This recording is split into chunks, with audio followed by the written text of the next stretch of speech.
जाने समझे ज्ञान वास्तुशास्त्र का, पृथ्वी अग्नि जल वायु स्थान कहाँ आकाश का। ओम वास्तु पुरुषाय नमो नमः। खुद ही समझो खुद ही जानो, कहता है क्या घर आपका। नमस्कार, मैं हूं आपके साथ नेहा शर्मा और एक बार फिर आप सभी का बहुत बहुत स्वागत करती हूं हमारे बेहद खास कार्यक्रम कहता है क्या घर आपका में। दर्शकों, आज इस मंच पर बहुत खास बहुत कुछ हम आपको जानकारी देने वाले हैं। आप लोगों की अक्सर ये शिकायतें होती हैं कि ज्ञानी जी हमेशा इस मंच पर नक्शे लेकर आते हैं, नक्शों का निवारण बताते हैं और भी बहुत सारी बातें ज्ञानी जी देते हैं, लेकिन कभी कभी आप लोगों की ये भी शिकायतें आती हैं कि जो वास्तु क्लासेस वाली जो एपिसोड्स थे वो आप लोग ने मिस कर दी हैं और आप लोग चाहते हैं कि एक बार फिर वो वास्तु क्लास इस मंच पर पढ़ाई जाए ब्लैक बोर्ड पे और ज्ञानी जी आपको वास्तु के बारे में बहुत सारी जानकारी दें। तो आज ऐसे ही नई नई जानकारियों के साथ इस मंच पर हम हाजिर हुए हैं और आपको बताएंगे वास्तु क्या है, किस तरह से काम करता है और आज की सदी में हम किस तरह से वास्तु का उपयोग कर सकते हैं। बहुत सारी बातें बताएंगे ज्ञानी जी, तो अपनी टीवी स्क्रीन छोड़कर आप लोग कहीं मत जाएगा, लेकिन उससे पहले स्वागत करते हैं हमारे साथ मौजूद वास्तु एक्सपर्ट मिस्टर महेश ज्ञानी जी का। ज्ञानी जी, स्वागत है आपका। नमस्कार। नमस्कार। ज्ञानी जी, ब्लैक बोर्ड पे नक्शा नहीं है, खुशी है क्योंकि जो दिली ख्वाहिश थी हमारे व्यूअर्स की कि आप वास्तु की क्लासेस इस मंच पर दें, वो उन लोगों की ख्वाहिश पूरी हो चुकी है। वाकई में उन लोगों का हमेशा सवाल होता था आपसे कि आप नक्शा लेके आते हैं, सिर्फ नक्शे का निवारण देते हैं, लेकिन आजकल की बात की जाए तो कुछ लोग कंप्यूटर फ्रेंडली नहीं है, जिस वजह से वो हमारी वास्तु की क्लासेस हमारी वेबसाइट पर भी नहीं देख सकते हैं। तो वो चाहते हैं कि आप वास्तु क्लासेस एक बार फिर इस मंच पर बताएं, उन लोगों को वास्तु की गहराई के बारे में आप जानकारी दें। वास्तु शास्त्र जो आप कहते हैं ये एक मास्टर शास्त्र है, उस मास्टर शास्त्र की तरफ आप लोगों को बहुत सारी जानकारी दें। तो आज मैं आपसे पहला प्रश्न जो है वास्तु को लेकर वो ये है कि आखिर वास्तु शास्त्र है क्या? आपका सवाल है कि वास्तु शास्त्र क्या है।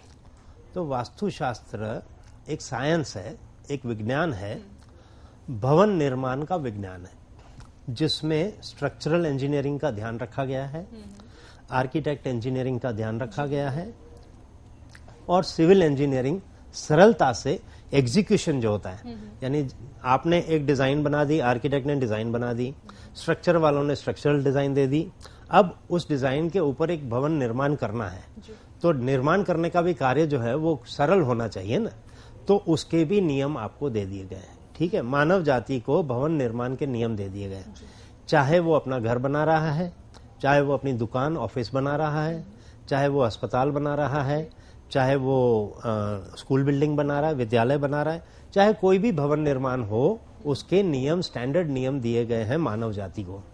बिल्कुल उसी तरह से जैसे एक चिड़िया को नियम दिए गए हैं कि आप अपना घोंसला इस तरह से बनाएंगे, जैसे एक मेंढक को नियम दिया गया है कि आप अपना घर इस तरह से बनाओगे। आपने देखा है मेंढक कैसे घर बनाते हैं? वो डिस्कवरी चैनल पे या नेशनल ज्योग्राफी पे बताया जाता है, क्योंकि वो 4 महीना ही बाहर निकलते हैं, बाकी वो जमीन के अंदर रहते हैं, वो छिप जाते हैं। उनके नियम इतने सुंदर नियम हैं। तो प्रभु ने हर जीव को कोई ना कोई नियम दिया गया अपने भवन निर्माण का, क्योंकि सिर्फ मनुष्य ही ऐसा जीव नहीं है कि जिसको रहने के लिए मकान चाहिए, हर जीव को रहने के लिए मकान चाहिए। देखने वाली बात यह है कि चिड़िया ने युगों से अपने भवन निर्माण के नियम नहीं बदले हैं, परिंदों ने युगों से अपने भवन निर्माण के नियम नहीं बदले हैं, सांप ने युगों से अपने भवन निर्माण के नियम नहीं बदले हैं, लेकिन इंसान ने ये कहते हैं कि ये रोमन आर्किटेक्चर है, वो कहते हैं कि ये इंडियन आर्किटेक्चर है, या कहते हैं ग्रीक आर्किटेक्चर है, या कहते हैं चाइनीज आर्किटेक्चर है, या कहते हैं पोर्चुगल आर्किटेक्चर है। तो अगर आप जाओगे, गोवा जाओगे या दमन जाओगे, तो पोर्चुगलों का चूंकि वहां पर राज था, तो आपको एक टिपिकल ट्रेंड मिलेगा मकान का, क्योंकि पोर्चुगल की जो डिजाइन थी वो अपनी एक डिजाइन थी, तो उसी डिजाइन में वो उनको सहूलियत महसूस होती थी, अपनी अपनी सुविधाएं उनको मिल जाती थी, तो उन्होंने। आप केरला में जाएंगे तो केरला की मिट्टी अच्छी है, तो केरला में मिट्टी के मकान बनते हैं, और चूंकि वहां बारिश बहुत ज्यादा है तो वो स्लोपी रूफ वाले मकान बनते हैं, तो वो सही है अपनी जगह पे। गुजरात के मकान अलग तरह के दिखेंगे, राजस्थान में पत्थर के मकान दिखते हैं। शास्त्र का कथन है लोकली अवेलेबल मटेरियल से मकान बनाएं, लेकिन मकान बनाने की जो डिजाइन है वो शास्त्र ने युगों पहले तपस्वियों ने दे दी है कि आपका मकान ऐसे बनना चाहिए। यहाँ पर आपका पूजा होगा, यहाँ पर आपकी रसोई होगी, यहाँ मुख्य द्वार होगा, यहाँ ये होगा, शयन खंड होगा, यहाँ पर भंडारा होगा यानी स्टोर रूम होगा। ये सारी सुविधाएं, सारी व्यवस्थाएं मानव जाति को दे दी गई थी।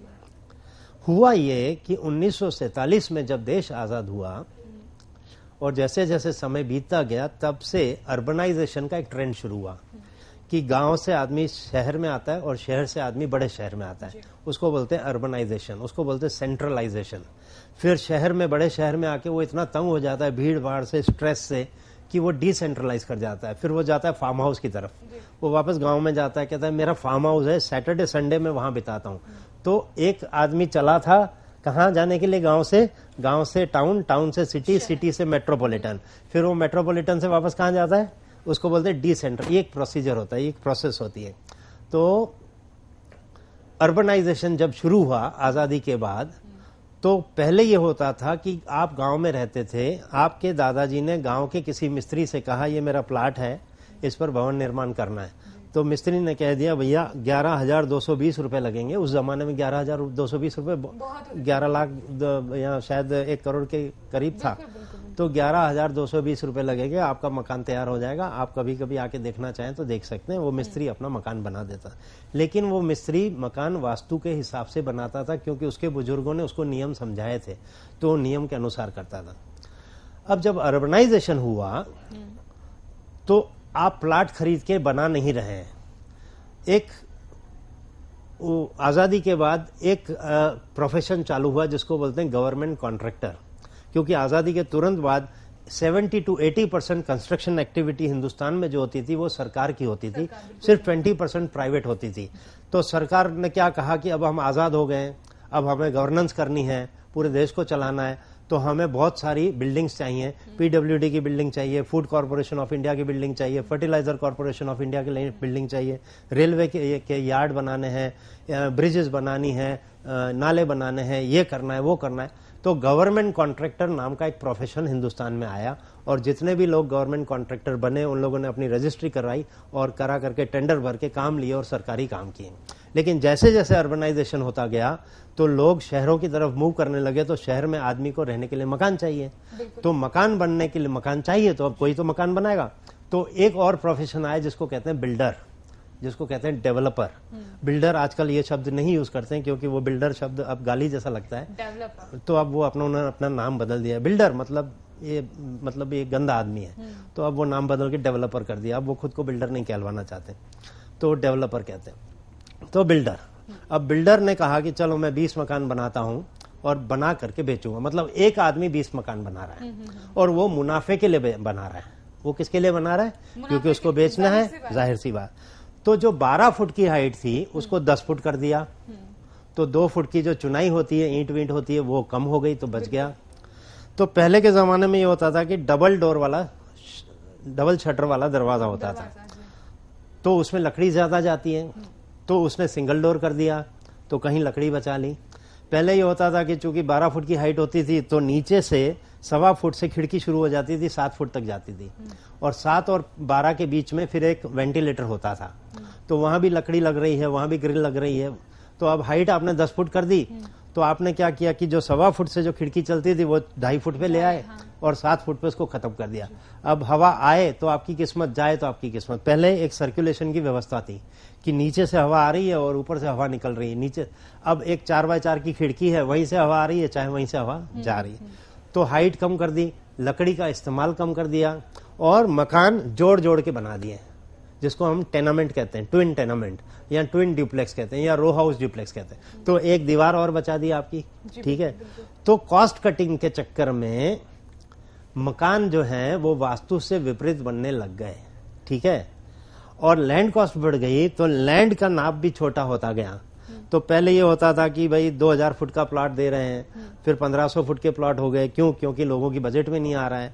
फिर 1200 के प्लॉट हो गए, क्यों? क्योंकि लोगों की बजट में नहीं आ रहा है। अब 900 फुट के प्लॉट में मकान बन रहा है, ठीक है।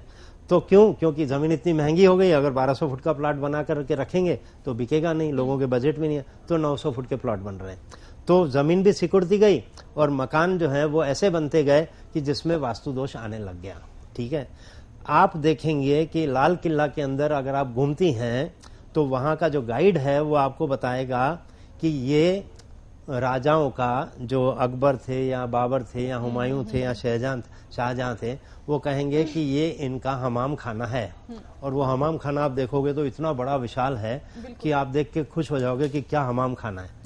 तो ये इस्लाम धर्म के जो राजा थे उनको वो शब्द यूज करते थे, हमाम खाना।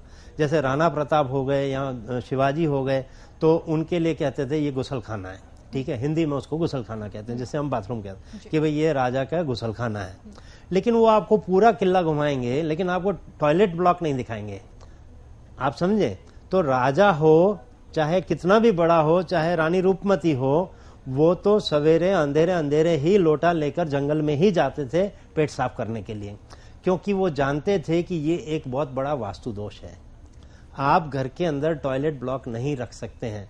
तो उनके पास ये टेक्नोलॉजी थी कि वो लाल किला खड़ा कर सकते हैं, उनके पास ये टेक्नोलॉजी थी कि वो महल के अंदर एक गुसल खाना या हमाम खाना बना सकते हैं।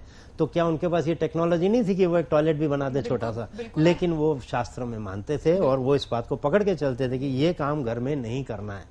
तो एक बात तो आप मान के चलो कि हम सब वास्तु दोष वाले मकान में तो रहते ही हैं, क्योंकि ये एक दोष तो अब बहुत कॉमन हो गया है, ठीक है।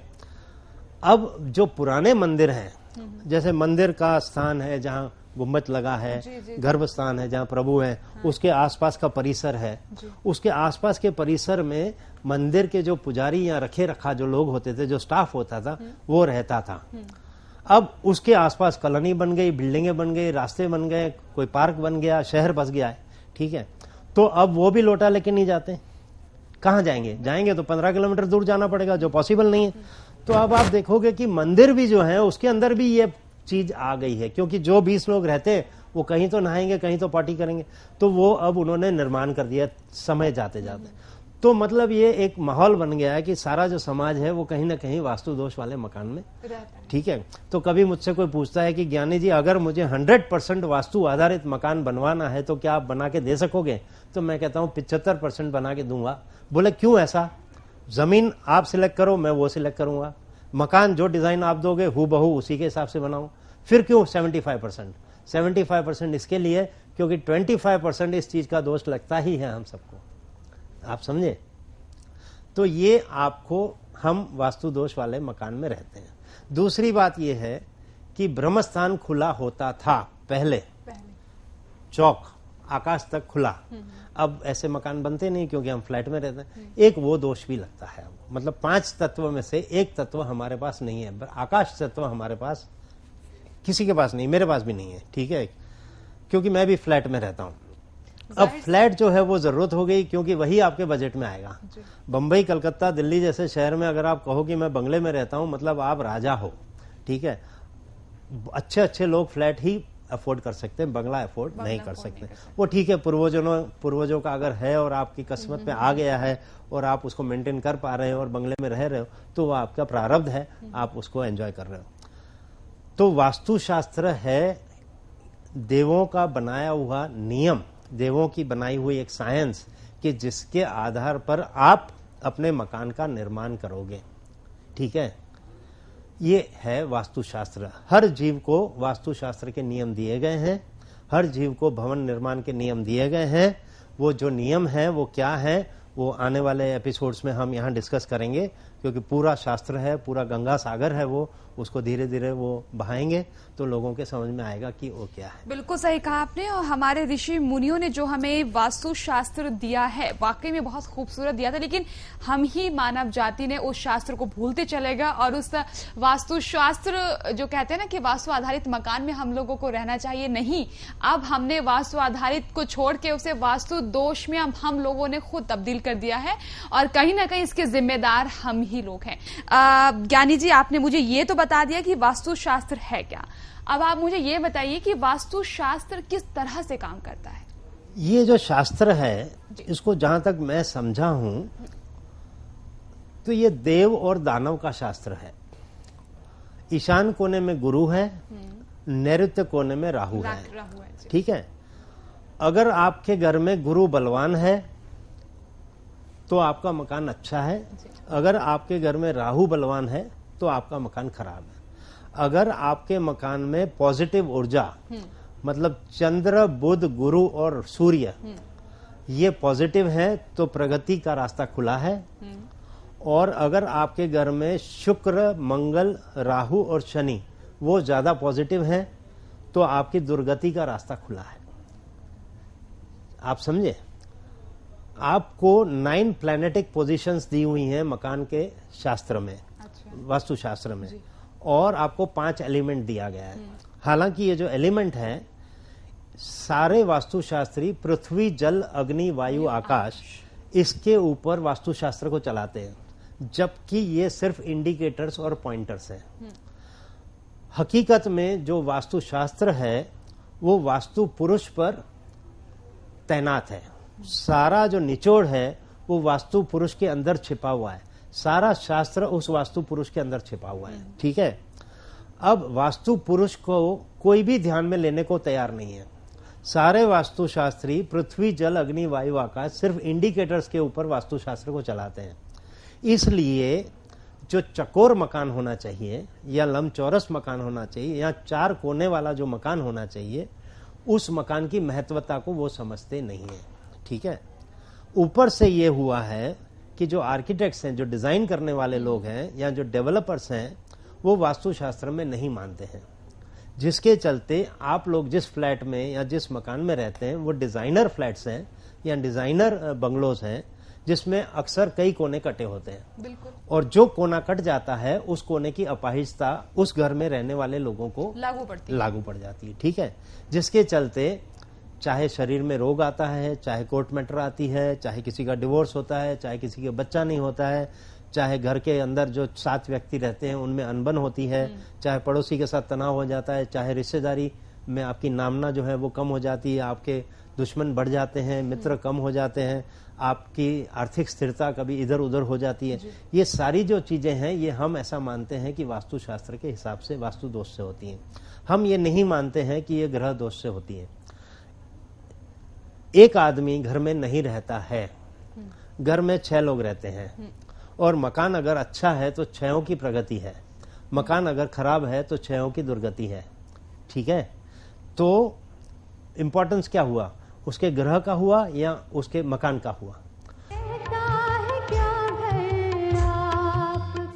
अगर आप भी पूज्य दादाजी का आशीर्वाद प्राप्त करना चाहते हैं तो स्क्रीन पर दिखने वाले नंबर पर अपनी समस्या या रोग बताकर परम गुरु का आशीर्वाद प्राप्त कर सकते हैं। ये सेवा निःशुल्क है। Vastu associates 65 Sampat Rao colony, RC Dutt road, Vadodara, Gujarat. हमारे कॉन्टैक्ट नंबर हैं 09925048011, 09879108652, 09879108653, 09879108654, 08980005760, 08980005761, 08980005762 और 08980005763। हमारा फोन नंबर है 0265235412। हमारा टेलीफैक्स नंबर है 0265235413। हमारा ईमेल आईडी है maheshgyani@yahoo.com। आप हमारे कार्यक्रमों को हमारी वेबसाइट पर भी देख सकते हैं। लॉग इन करें www.vastuassociates.com। कहता है क्या